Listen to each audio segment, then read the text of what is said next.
अस्सलाम वालेकुम, मैं हूं आपका होस्ट शदमान अमीन और आज फिर से हाजिर हूं एक नई वीडियो के साथ। तो हमारे आज की वीडियो का टॉपिक है क्रिप्टो करेंसी। तो अगर मैं स्टार्टिंग में आपसे एक सवाल पूछूं कि क्या आप किसी ऐसी चीज के बारे में जानते हैं जिसकी वीडियो आज से 13 साल पहले बिल्कुल जीरो थी, लेकिन आज उसकी वीडियो लाखों में है। जी हाँ, मैं बात कर रहा हूं बिटकॉइन की, जिसने अभी रिसेंटली अपना all time high price touch किया है। तो मुझे लगा कि यही सही वक्त है इस पर एक डिटेल्ड वीडियो बनाने का, एक एजुकेशनल वीडियो बनाने का और आपको एक्सप्लेन करके समझाने का कि असल में ये बिटकॉइन है क्या चीज और इसकी हिस्ट्री क्या है। आज से 15 साल पहले की बात है कि 31 अक्टूबर 2008 को एक इंसान जिसका नाम सतोशी नाकामोटो था, उसने एक पेपर पब्लिश किया। उसके पेपर पब्लिश करने का मकसद उसके पहली लाइन से जाहिर हो रहा था। A version of electronic cash that would allow payments to be transferred from one party to another party without going to a financial institution. Cryptocurrency एक डिजिटल एसेट है जिसके ऊपर किसी भी किस्म के सेंट्रल बैंक होता है या कोई भी फाइनेंशियल इंस्टीट्यूशन है, इसके ऊपर क्रिप्टोकरेंसी के ऊपर किसी भी सेंट्रल बैंक या फाइनेंशियल इंस्टीट्यूशन की कोई शर्त या कोई भी उसूल इस पर लागू नहीं होता। जैसे यूएस डॉलर को यूनाइटेड स्टेट ऑफ अमेरिका का जो सेंट्रल बैंक है वो कंट्रोल करता है, और इसी तरह पाकिस्तानी रुपये को स्टेट बैंक ऑफ पाकिस्तान है वो कंट्रोल कर रहा होता है।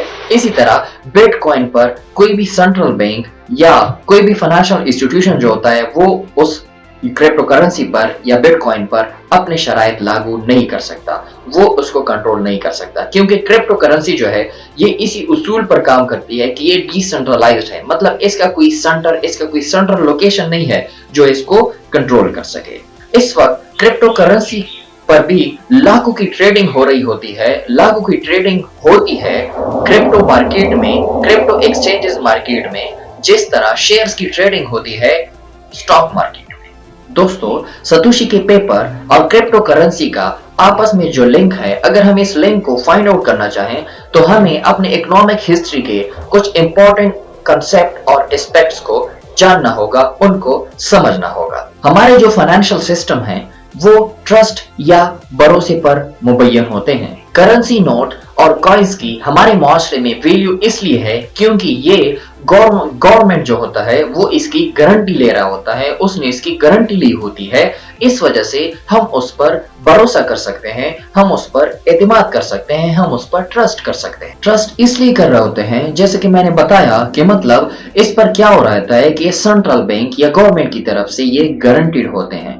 अगर आप अपने जेब से कोई भी नोट निकाल लें, अपने वॉलेट से कोई भी नोट निकाल कर देखें, उस पर लिखा होगा कि हामिल हेजा को मुतालबे पर अदा किया जाएगा, हुकूमत पाकिस्तान की तरफ से जारी हुआ।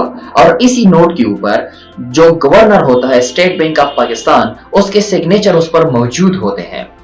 अगर इस नोट पर ये जो गवर्नर है उसने ये स्टेटमेंट जारी ना किया हो और उसके सिग्नेचर मौजूद ना हो तो ये सिर्फ और सिर्फ एक सादा सा कागज बन जाएगा। ये जो 1000 रुपए का नोट है या 500 का है या 100 का है या 50 का है, तो ये एक सिंपल सादा सा कागज बन जाएगा। यहाँ छोटी सी मगर एक इंटरेस्टिंग स्टोरी है। सेकेंड वर्ल्ड वॉर में जब यूनाइटेड स्टेट ने जंग जीत ली तो यूनाइटेड स्टेट चूंकि वो ज्यादा पावरफुल बन गया था, तो उस वजह से दुनिया के सारी भी जितनी कंट्रीज थी उन सब को जो यूनाइटेड स्टेट की करेंसी है उसको फॉलो करना पड़ा। मतलब जो दूसरे कंट्रीज थे जिनको चूंकि यूनाइटेड स्टेट ने जंग जीत ली थी तो दूसरी कंट्रीज ने उनको फॉलो करना था, क्योंकि वो सुपर पावर था, मतलब वो सबसे पावरफुल कंट्री था उस वक्त। तो अब उसने क्या करना था कि जब जितने भी बाकी कंट्रीज हैं वो सारे अपनी करेंसी को तो फॉलो नहीं कर सकते थे, क्योंकि जो ज्यादा पावरफुल होगा उसी को आप फॉलो करेंगे। तो क्या करना हुआ उनको कि जो बाकी कंट्रीज थी और उन सबको किसकी करेंसी को फॉलो करना पड़ा? अमेरिका की करेंसी को फॉलो करना पड़ा। क्यों? क्योंकि यूएस डॉलर किससे जोड़ा था? यूएस डॉलर जोड़ा था गोल्ड के भंडार से, सोने के भंडार से, मींस गोल्ड रिजर्व से, क्योंकि असल वैल्यू तो सोने या चांदी में ही होती है, लेकिन सोने को अपने पॉकेट में लेके घूमना यह प्रैक्टिकल नहीं है, तो कन्वीनियंस के लिए करेंसी निकाली गई है। लेकिन 1971 में 1971 को यूनाइटेड स्टेट ने इस रूल को, ये जो गोल्ड स्टैंडर्ड था, इसको खत्म कर दिया। जिसके बाद जितनी भी कंट्रीज हैं वो सारी कंट्रीज अपनी मर्जी के नोट छाप सकते थे।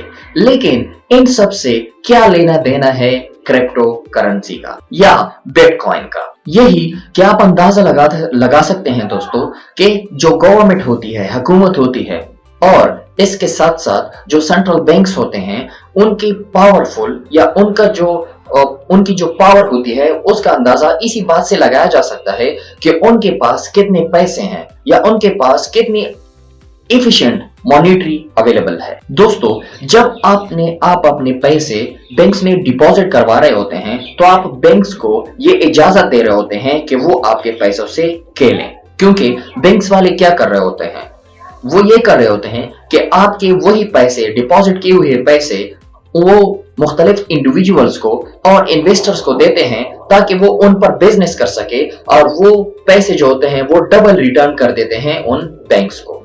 इसी से तो वो आपको इंटरेस्ट दे रहे होते हैं। आप ही की डिपॉजिट किए हुए पैसों से वो आपको इंटरेस्ट दे रहे होते हैं, वही पैसे जो आपने उस बैंक में जमा किए हुए होते हैं। हाल ही में अगर हम इंडिया की बात करें, क्योंकि जो बैंक्स का सिस्टम होता है वो सारे मतलब इक्वली होता है, मतलब अगर आप पाकिस्तान के बैंक्स की बात करते हैं, अमेरिका की बात करते हैं या इंडिया की बात करते हैं, जिस किसी भी कंट्री के बैंक्स के प्रोसेस की बात अगर आप कर लें तो बैंक्स में जो प्रोसेस होते हैं वो सारों के सेम ही होते हैं, मतलब उन प्रोसेस में कोई चेंजेस नहीं होते हैं। हाँ, नाम मुख्तलिफ होते हैं, लेकिन जो प्रोसेस होते हैं, ये जो कर रहे होते हैं, जो मैंने अभी थोड़ी देर पहले आपको बताया कि मतलब आप ही के पैसों से वो बिजनेस कर रहे होते हैं, वो इंडिविजुअल्स को, वो इन्वेस्टर्स को, वो मुख्तलिफ किस्म के अमीर लोग जो होते हैं, जो इन्वेस्टमेंट कर रहे होते हैं मुख्तलिफ कंस्ट्रक्शन कंपनियों में, मतलब जहां पर भी वो इन्वेस्टर्स कर रहे होते हैं, इन्वेस्टमेंट कर रहे होते हैं, तो उनको देते हैं ताकि, क्योंकि वही इन्वेस्टर उसी बैंक को डबल रेट से वो रिटर्न करवा रहे होते हैं। तो हाल ही में हमने इंडिया की बात अगर मैं करूं, क्योंकि अगर आप हिस्ट्री उठाकर देखें तो इंडिया में हाल ही में कुछ बैंक्स ने कुछ इन्वेस्टर्स को, जो इन्वेस्टमेंट बड़े बड़े बिजनेसमैन होते हैं, उनको कुछ पैसे दिए होते हैं इररिस्पॉन्सिबल तरीके से, उनसे कोई भी चेक नहीं लिए होते, जिसकी वजह से वो बैंक्स जो होते हैं क्या कर रहे होते हैं, वो बैंक्स पर लोन जो होते हैं जो उन्होंने इन्वेस्टर्स को दिए होते हैं, वो लोन क्या हो जाते हैं, बैड डेब्ट बन जाते हैं और एनपीएस बन जाते हैं। और शिकार कौन होता है इस किस्म के डील्स का? हम जैसे आम शहरी जिन्होंने अपने पैसे बैंक्स में जमा किए होते हैं, सिर्फ वही शिकार होते हैं। पिछले 1 साल 15 महीने की तरफ अगर हम देखें तो मैंने इंडिया के एग्जांपल आपको दिया, क्योंकि इंडिया में ये वाकया रिसेंटली हुआ है, तकरीबन 1-1.5 साल पहले। तो क्या हुआ था कि वहां इंडिया में कुछ 3 बैंक जो थे वो इसी वजह से फेल हो गए थे, क्योंकि उन्होंने मतलब वो इन्वेस्टर्स को पेमेंट जो होते हैं, वो डिपॉजिट जो होते हैं, हमारे पैसे जो होते हैं वो दूसरों को दे देते हैं, वो उस पर बिजनेस करते हैं और बैंक्स को डबल लौटा के देते हैं। लेकिन इंडिया में इसी वजह से 3 बैंक्स फेल हो गए थे, और वो बैंक कौन कौन से थे? यस बैंक, पीएमसी बैंक और लक्ष्मी विलास बैंक। लेकिन सरकार के डिसीजन भी आम आदमी के लिए खतरे का बायस बन सकते हैं, वो भी आम शहरी का जो फ्यूचर होता है वो खतरे में डाल सकता है। नवंबर 2016 की अगर मैं बात करूं तो नवंबर 2016 में इंडिया में डीमोनेटाइजेशन आ गई थी। डीमोनेटाइजेशन क्या कि 1000 और 500 के नोट अचानक बंद हो गए थे, तो जिसकी वजह से इंडिया की जो भारत है, जिसको उर्दू में, हिंदी में भारत कहते हैं या उर्दू में भारत कहते हैं, इंडिया में 86% करेंसी जो थी वो ऑफ हो गई थी। मतलब 86% करेंसी वो बैंकों में मतलब ऐसी एक ही झटके में जाया हो गए। जो लोग क्रिप्टो करेंसी और बिटकॉइन के फेवर में हैं, उनका वाहिद मकसद यही है कि मतलब वो जो पैसे इन्वेस्ट करें, वो जो पैसे डिपॉजिट करें, तो उनका कोई भी कंट्रोल करने वाला ना हो। उन पैसों का कंट्रोल सिर्फ उन्हीं के पास हो जिन्होंने डिपॉजिट किए हैं पैसे, ना कि कोई सेंट्रल बैंक या किसी और बैंक के पास हो या गवर्नमेंट के पास उनके पैसों का कंट्रोल हो, वो अपने पैसों के खुद मालिक हो। अब समझ में आया दोस्तों कि सतोशी का ओरिजिनल आइडिया क्या था, इस आइडिया के पीछे उनका मकसद क्या था, कि मतलब वो असल में क्या करना चाह रहे थे। वो असल में हमें या इंडिविजुअल को अपने ही पैसों का खुद ही मालिक बनाना चाहते थे, कि मतलब ऐसा ना हो कि मतलब आपके पैसे कोई दूसरा कंट्रोल करे और आप ही के पैसों से आपको पैसे वापस दे दे और फिर आप पर एहसान भी जताए। सतोशी ने बिटकॉइन को एक अल्टरनेट फाइनेंशियल या फाइनेंशियल अल्टरनेटिव के तौर पर इमेजिन किया था, जो कि एक सॉफ्टवेयर्स पर या जो मुख्तलिफ सॉफ्टवेयर्स पर मुबैयन था, जो कि डिपेंडेंट था मुख्तलिफ सॉफ्टवेयर्स पर, और वो सॉफ्टवेयर जो होंगे वो किसी थर्ड पार्टी के कंट्रोल से बाहर होंगे। मतलब आपके पैसे जो हैं, आपके जो डिपॉजिट्स हैं, आपकी जो पेमेंट है, वो सिर्फ आप ही कंट्रोल कर सकते हैं। मतलब आपके पैसों को कोई और कंट्रोल नहीं कर सकता। आपको शायद याद होगा 2008 में जो ग्लोबल इकोनॉमिक क्राइसिस आ गई थी, जिसमें लेमन ब्रदर्स जैसे बड़ी बड़ी कंपनियां भी अब उन्होंने क्या कर दिया था, उन्होंने लॉस्ट कर दी थी। मतलब बहुत ही जो ग्लोबली इकोनॉमिक क्राइसिस आ गए थे, लाजमी बात है कि अमीर हो, गरीब तो वैसे भी गरीब हो, लेकिन अमीर हो जिन्होंने इतने बड़े बड़े इन्वेस्टमेंट किए थे, वो सारे भी लॉस में चले गए। तो लेमन ब्रदर्स जैसे बड़े बड़े बैंक्स भी क्या हो गए थे, उनकी बिजनेसेस भी ठप हो गए थे। इसी माहौल के बाद दोस्तों क्रिप्टो करेंसी का आगाज हुआ, क्रिप्टो करेंसी की पैदाइश हुई, क्रिप्टो करेंसी का आइडिया आया। बिटकॉइन सबसे पहले आया और उसके बाद कुछ क्रिप्टो करेंसीज जैसे कि इथेरियम और रिपल, और इसके बाद और भी बहुत सी BNB, बहुत से सारे क्रिप्टो करेंसीज आप देख सकते हैं आजकल। तो वो सारे बिटकॉइंस या क्रिप्टो करेंसी जो थी वो शुरू हो गई। इनफैक्ट इस साल के आगाज ही में दोस्तों अगर आप देखें तो 2000 से ज्यादा क्रिप्टो करेंसीज जो थी वो अवेलेबल हैं। आप अभी भी जा सकते हैं। पाकिस्तान में लोकली बाइनांस आजकल मतलब हर तरफ छाया हुआ है, बाइनांस का ही नाम ले रहे हैं सब लोग, बाइनांस में ही अपने इन्वेस्टमेंट कर रहे हैं। बाइनांस में चले जाएं, सारे के सारे क्रिप्टो करेंसीज ही हैं, उसमें सारे के सारे क्रिप्टो करेंसीज अवेलेबल। अब आते हैं दोस्तों असल मुद्दे की तरफ कि क्रिप्टो करेंसी काम कैसे करती है।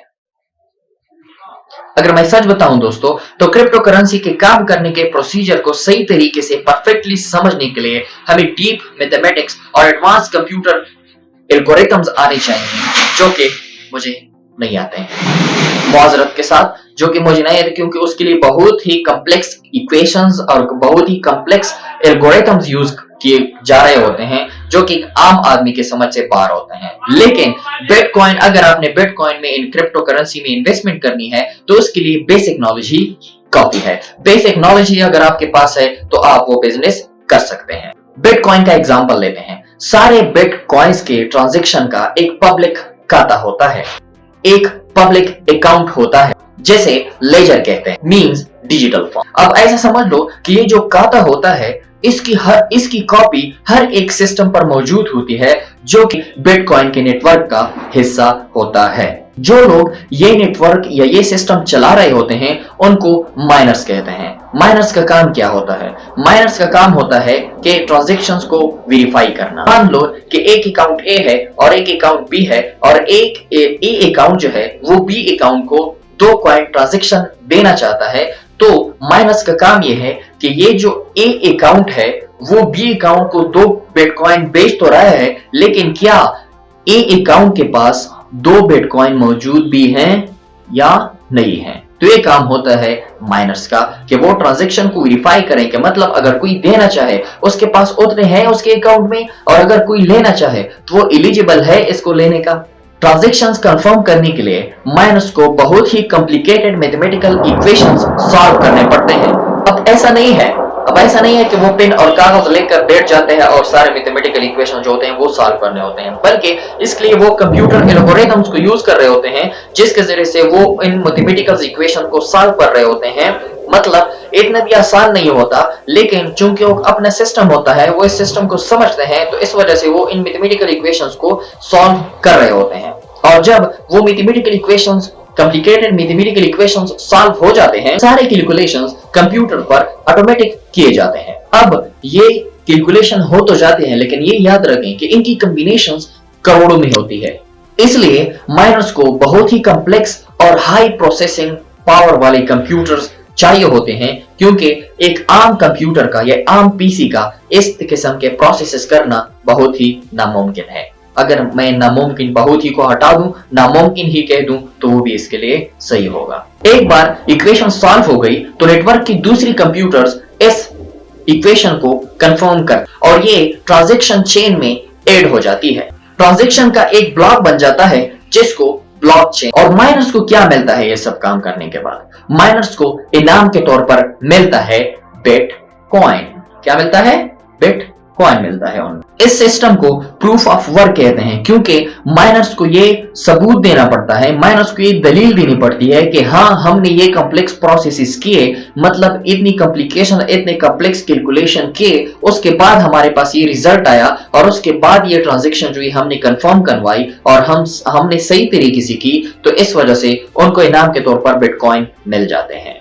तो दोस्तों, अगर ये सारी बातें आपके सर से बाउंसर होकर इधर उधर गुजर रही हैं, तो सबसे इंपॉर्टेंट चीज जो है इसको छोड़ें। सबसे इंपॉर्टेंट चीज जो है वो ये है कि क्रिप्टो करेंसी की फिलॉसफी को, विजन और फ्यूचर को समझना। बात आती है दोस्तों कि बिटकॉइन को यूज कैसे किया जाता है। ये समझना बहुत ही जरूरी है, क्योंकि लोग आजकल बिजनेस में, मतलब ज्यादातर मैंने फाइनेंस की एग्जांपल दी कि इसको, बिटकॉइन को एज अ इन्वेस्टमेंट ही यूज कर रहे होते हैं, और कुछ लोग इसी बिटकॉइन को as an alternative of the currency भी यूज कर रहे होते हैं, मतलब करेंसी की जगह भी यूज कर रहे होते हैं। कुछ लोग इसको एज इन्वेस्टमेंट यूज कर रहे हैं और कुछ लोग इसको एज अ करेंसी यूज कर रहे हैं। कई लोग इसे करेंसी से रिप्लेस करना चाहते हैं, लेकिन मेन यूज जो आजकल क्रिप्टो करेंसी का हो रहा है वो एज अ इन्वेस्टमेंट ही हो रहा होता है। मतलब main use as a investment ही हम यूज कर रहे होते हैं। सारे लोग एज अ इन्वेस्टमेंट ही यूज कर रहे हैं। As an alternative of the currency इसको फिलहाल कोई यूज नहीं करता। इसको एज अ इन्वेस्टमेंट इस तरह से यूज किया जाता है कि कोई बंदा होता है, वो बिटकॉइन को खरीद लेता है और वो ये सोचता है कि कई साल बाद इसी बिटकॉइन का जो प्राइस है वो हाई होता जाएगा, और जब इसका प्राइस हाई होगा तो मुझे डबल में फायदा, प्रॉफिट मिलेगा, डबल में मुझे इसकी रिटर्न जो होगी वो मिलेगी। तो ये स्टोर ऑफ वैल्यू हो गया। ये बिल्कुल इसी तरह है जैसे हम क्या कर रहे होते हैं, जैसे हम गोल्ड को खरीद लेते हैं और फिर उसको बैंक लॉकर में रख देते हैं गारंटी की तरह, कि हमें पता होता है कि मतलब गोल्ड का जो प्राइस है वो दिन ब दिन बढ़ता ही जाएगा, बल्कि कम नहीं होगा। तो इस वजह से हम उसको क्या करते हैं कि मतलब कुछ अरसे तक अब उस सोने को रख लेते हैं, और जब उसका प्राइस बिल्कुल हाई पीक पर पहुंच जाता है तो हम प्रॉफिट के बेस पर, कि अभी हमें प्रॉफिट होगा, उसे डायरेक्टली फिर से सेल कर देते हैं। बिटकॉइन के साथ भी लोग ऐसा ही करते हैं। जैसे मैंने अपनी थोड़ी देर पहले ही कहा कि मतलब बिटकॉइन कोई खरीद लेता है और फिर उसको स्टोर कर लेता है कि मतलब जब इसकी कीमत बढ़ेगी तो मैं इसको फिर से बेचूंगा। वो कहते हैं कि बिटकॉइन जो है वो एक डिजिटल करेंसी है, लेकिन दोस्तों इसका हरगिज भी ये मतलब नहीं है कि मतलब आपने रख लिया तो आपको फायदा ही मिलेगा। रिस्क भी होता है, क्योंकि एक बिजनेस है, आपने प्रेडिक्शन करनी होती है, आपने 2-3 साल आगे प्रेडिक्शन करनी होती है, मतलब इसके एनालिटिक्स को जानना होता है कि मतलब इसकी कीमत बढ़ेगी भी या नहीं भी बढ़ेगी। फिर आगे आपकी किस्मत कि शायद बढ़ जाए लेकिन शायद घट भी जाए। और जो लोग ये डिजिटल करेंसी को या बिटकॉइन को क्रिटिसाइज कर रहे होते हैं कि मतलब नहीं, इसमें हमें नुकसान ही मिलता है, मतलब इसमें कोई फायदा नहीं है, तो भाई दोस्तों ये मतलब मुअद्दिबाना गुजारिश है आपसे कि ये भी एक डिजिटल करेंसी है। लाजमी बात है, आप फिजिकल बिजनेस में भी आपको लॉस होता है, आपको घाटा भी होता है, आपको नुकसान भी होता है, लेकिन इसी तरह डिजिटल करेंसी है ये, इसमें भी आपको रिस्क लाजमी है कि मतलब लाजमी ये नहीं है कि मतलब आपने बस प्रॉफिट ही लेते जाना है, आप रिस्क बेस में नुकसान का भी हो सकता है। ये बिल्कुल इसी तरह है जैसे गोल्ड आपके हाथ में मौजूद होता है, आप उसे फिजिकली टच कर सकते हैं, लेकिन आप फिर भी उसे अपने पास नहीं रख सकते। आप उसे मतलब फ्यूचर गारंटी के तौर पर उसे रख लेते हैं क्या बैंक लॉकर में। इसी तरह इसको भी आप भी खरीदना होगा और आपने उस मेन टाइम का इंतजार करना होगा कि जब ये टाइम आएगा तो मैं इसको फिर से बेचूंगा। आपने रेगुलर बेसिस पर एनालिटिक्स करनी है, गोल्ड के प्राइसेस को नहीं, बिटकॉइन के प्राइसेस को देखना होगा कि मतलब ये घट रहा है या बढ़ रहा है, ये घट रहा है या बढ़ रहा है, मतलब आपने इसको देखना होगा। तो उसी के बाद ही आप डिसीजन ले सकते हैं कि मतलब अब मुझे प्रॉफिट होने वाला है या नुकसान होने वाला है। तो बिटकॉइन आपके पास फिजिकली अवेलेबल नहीं होता, बिटकॉइन भी एक सॉफ्टवेयर के ऊपर हो रहा होता है, लेकिन बिटकॉइन को भी आप इज़ अ नीच समझ सकते हैं, क्योंकि वेस्टर्न कंट्रीज में बहुत से ऐसे होटल्स हैं जो कि आज क्या कर रहे हैं, बिटकॉइन को एज अ करेंसी यूज कर रहे होते हैं, मतलब वो इसको एज अ करेंसी यूज करने वाले हैं और वो करते आ रहे हैं इसको। मतलब उनमें भी अभी ये रिसेंटली ट्रेंड आ गया है कि वो बिटकॉइन को एज अ क्या कर रहे होते हैं, करेंसी यूज कर रहे हैं। लेकिन दोस्तों बिटकॉइन को फिर भी डेली बेसिस पर, मतलब डेली ट्रांजैक्शन में इस्तेमाल नहीं किया जा सकता। उसकी एक खास वजह यह है कि जो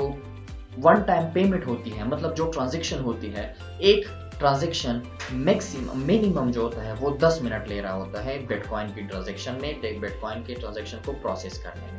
सही है, यही एक वजह हो सकती है जिसकी वजह से बिटकॉइन को मतलब डेली ट्रांजैक्शन में इस्तेमाल नहीं किया जा सकता। लेकिन इसके कुछ यूज केसेस भी हैं, जैसे कि अगर आप फॉरेन कंट्री में अपनी पेमेंट भेजना चाहते हैं तो फॉरेन कंट्री में अगर आप पैसे बैंक के थ्रू भेज रहे हैं तो बैंक वाले आपसे टैक्स के नाम पे बहुत ही ज्यादा कटिंग कर रहे होते हैं। लेकिन बिटकॉइन में चूंकि किसी किस्म की भी कटिंग वगैरह नहीं होती, किसी किस्म का भी टैक्स इसमें नहीं होता, क्योंकि ये कोई गवर्नमेंट या कोई सेंट्रलाइज बैंक नहीं होता, डायरेक्टली आप बेच सकते हैं और डायरेक्टली आप रिसीव भी कर सकते हैं। तो इस वजह से इसके कुछ यूज केसेस भी हमारे यहाँ बन सकते हैं। लेकिन 2021 के नवंबर में बिटकॉइन और इथेरियम के रेट बढ़ती जा रहे हैं। अगर आजकल भी आप बिटकॉइन के प्राइस को देख लें तो एक बिटकॉइन 51,229 डॉलर का पड़ता है, मतलब इससे कम 50,000 और 52,000, 51,000 इन तीन मतलब 3,000 के वैल्यू में ये इधर उधर हो रहा है, लेकिन इससे कम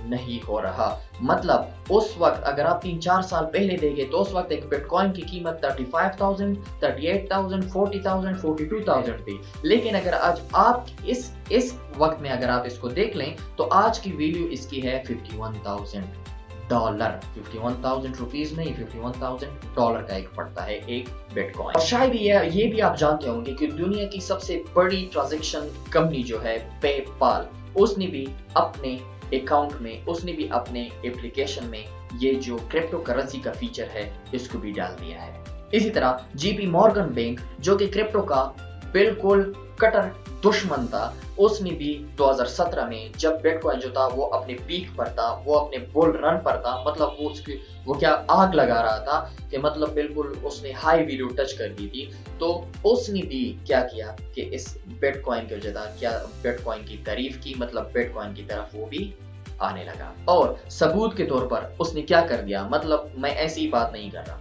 उसने क्या कर दिया था कि वो कैसे इस तरफ आ गया, क्योंकि वो दुश्मन था 2017 में, वो बिटकॉइन के पीछे बातें करता था कि मतलब ये फ्रॉड है, ये फेक है, ऐसी कोई भी चीज नहीं है। लेकिन 2017 में जब वो पीक पर था तो उसने क्या कर दिया था कि जो कॉइनबेस है और जिमिनी ट्रस्ट जो है, इस जैसे मशहूर करेंसी एक्सचेंजेस के लिए क्या कर दिया था, कॉर्पोरेट अकाउंट्स खोल दिए थे।